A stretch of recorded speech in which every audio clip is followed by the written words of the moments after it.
ఒక మహిళ తన అన్నయ్యను 3 ఏళ్ల తర్వాత కలిసి ఆత్మీయంగా హక్ చేసుకుంటుంది. కానీ ఆమె భర్త ఈ దృశ్యాన్ని చూసి తప్పుగా అర్థం చేసుకుంటాడు. తన భార్య తనను మోసం చేస్తుందని భావిస్తాడు. మరుసటి రోజు ఆ మహిళకు తాను కవల పిల్లలకు తల్లి కాబోతున్నానని తెలుస్తుంది. ఆ సంతోషకరమైన వార్తను భర్తకు చెప్పితే అతను మాత్రం నాకు ఈ పిల్లలు వద్దు అని నిర్దాక్షిణ్యంగా చెప్తాడు. తన పాత ప్రియురాలతో తనకు ఇప్పటికీ ఒక బాబు ఉన్నాడని వెల్లడిస్తాడు. ఇది విని ఆ మహిళ పూర్తిగా కృంగిపోతుంది. వెంటనే తన ఇంటికి తిరిగి వెళ్ళిపోతుంది. కానీ విచిత్రంగా అక్కడ ఆమె అత్తమామలు కూడా ఆమెను ఇంట్లోంచి గెంటడానికి ప్రయత్నిస్తారు.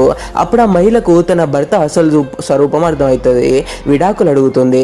దానికి ఆ భర్త ఒక షరతు పెడతాడు. వెళ్లే ముందు ఆమె వేసుకున్న బట్టలు నగలు అన్ని వదిలేయాలి, ఎందుకంటే అవన్నీ అతనే కొన్నాడు కాబట్టి. కోపంతో ఆమె తన పర్సు కమ్మలు కింద పడేస్తుంది. ఆ తర్వాత తన బట్టలు షూస్ కూడా విప్పేస్తుంది. ఇది చూసి అతని పాత ప్రియురాలు ఆశ్చర్యపోతుంది.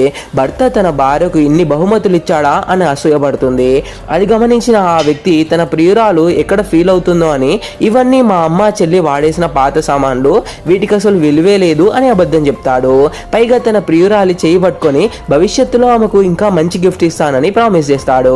అప్పుడు ప్రియురాలు కన్ను ఆ మహిళ వేసుకున్న వేలి ఉంగరంపై పడుతుంది. ఆ వ్యక్తి తనను వదిలేశాడు కాబట్టి ఇక ఆ ఉంగరంతో పని లేదని ఆమెను అవమానిస్తుంది. వెంటనే ఆ మహిళ ఉంగరాన్ని తీసి కింద పడేసి, నీలాంటి వాడిని పెళ్లి చేసుకోవడమే నా జీవితంలో అతిపెద్ద తప్పు అని తేల్చి చెప్తుంది. మరోవైపు ఆ మహిళ అన్నయ్య తన మనుషులతో కలిసి వేగంగా అక్కడికి చేరుకుంటాడు. ఆ వ్యక్తి ఇంకా ఆ మహిళను నీచంగా చూస్తూ ఉండగా అతని ప్రియురాలు వెంటనే కళ్ళు తిరుగుతున్నట్లు నాటకం ఆడుతుంది.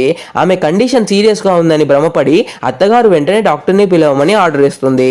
తన కొడుకు ఆ ప్రియురాలు ఒకరికొకరు పుట్టారని ఆ మహిళను వెంటనే వెళ్ళిపోమ్మని అత్తగారు నిందిస్తుంది. ఆడపడుచు కూడా ఆ మహిళను నీది తక్కువ స్థాయి అంటూ అవమానిస్తుంది. ఆ బాధను తట్టుకోలేక మహిళ స్ప్రో కోల్పోయి స్థితిలో ఉండగా సరిగ్గా అప్పుడే ఆమె అన్నయ్య వచ్చి ఆమెను పట్టుకుంటాడు. ఆమెను ఎత్తుకొని ఆ ఇంటి నుండి బయటకు తీసుకెళ్తాడు. ఆ వ్యక్తి వారి వెనకాలే పరిగెత్తుకుంటూ వచ్చి ఆ కార్ నెంబరు 9999 అని గమనిస్తాడు. ఆ నెంబర్ ప్లేట్ యజమాని ఎవరో కనుక్కోమని తన అసిస్టెంట్ కి చెప్తాడు. కానీ యజమాని వివరాలు చాలా రహస్యంగా ఉంచబడ్డాయని, కనుక్కోవడం అసాధ్యమని తెలుస్తుంది. ఆ మహిళకు ఎవరో ధనవంతుడైన ప్రియుడు దొరికాడని, అందుకే ఇంత త్వరగా విడాకులు తీసుకుందని వాళ్ళు అనుకుంటారు. కానీ వారికి తెలియని నిజం ఏంటంటే ఆ మహిళ ప్రపంచంలోనే అత్యంత ధనవంతుడికి ఏకైక కుమార్తె. తన కూతురు ఇన్నాళ్ళు పడ్డ కష్టానికి తండ్రి చాలా బాధపడతాడు. ఇప్పుడు ఆమె స్వేచ్ఛగా తన అసలు హోదాలో జీవించవచ్చని భావించి ఆమె అన్నయ్యలను బర్త్డే వేడుకలకు ఏర్పాటు చేయమని చెప్తాడు. ఆ వేడుకల్లో ఆమె అసలు గుర్తింపును అందరికీ ప్రకటించబోతున్నారు. అన్నయ్యలు కోట్ల రూపాయలు ఖర్చు చేసి ఒక విలాసవంతమైన యాచ్ ని అద్దెకు తీసుకుంటారు. $10 మిలియన్ విలువైన టపాసులు కాలుస్తారు. ట్విస్ట్ ఏంటంటే అతని కుటుంబం కూడా పార్టీకి వస్తారు.